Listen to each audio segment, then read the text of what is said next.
আমার তো সেটা বিশ্বাস করেন ভাই, আমার বুকটা ফাইটা যায়। প্রেমের টানে মানুষ কত কি না করে, কিন্তু বিচ্ছেদের আগুনে পুড়ে 460 ফুট উঁচু বৈদ্যুতিক টাওয়ারে মুখোমুখি হওয়া এ যেন সিনেমার টান টান উত্তেজনার দৃশ্যকেও হার মানায়। মাদারীপুরের শিবচরে এক যুবকের এমন রোমহর্ষক কাণ্ড দেখে স্তব্ধ হয়ে গিয়েছিল পুরো জেলা।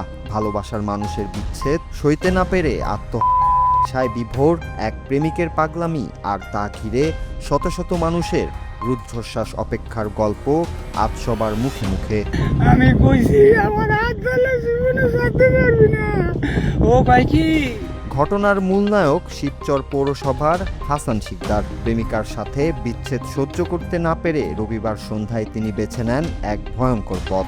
বাড়ি থেকে 10 কিলোমিটার দূরে গিয়ে উঠে পড়েন দফাদার কান্দি এলাকার বিশাল এক বৈদ্যুতিক টাওয়ারের চূড়ায়।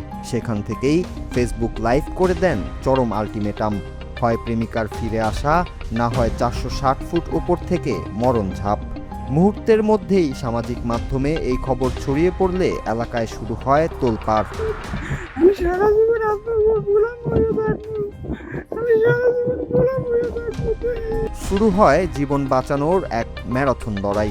বন্ধুর জীবনের ঝুঁকি নিয়ে টাওয়ারে ওঠা ফায়ার সার্ভিস, পুলিশ আর পল্লী বিদ্যুৎ কর্মীদের টানা 4.5 ঘন্টার প্রাণপণ প্রচেষ্টা, সব মিলিয়ে এক শ্বাসরুদ্ধকর পরিস্থিতি। নিচে হাজার হাজার উৎসুক জনতার ভিড়, আর ওপরে জীবন সন্ধিক্ষণে দাঁড়িয়ে এক যুবক।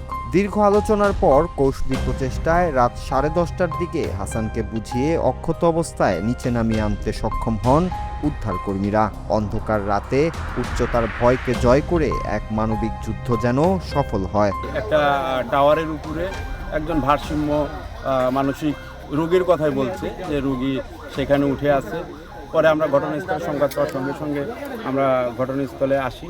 আসার পরে দেখি সে এইখানে আনুমানিক 460 ফিট, এটা একটা পাওয়ার গ্রিডের বিদ্যুতিক টাওয়ার, সেইখানে আছে।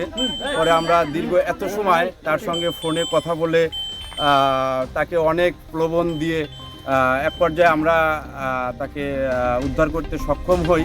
শেষে পুলিশি নিরাপত্তা আর জনরোষ থেকে বাঁচিয়ে হাসানকে তার পরিবারের কাছে হস্তান্তর করা হয়েছে।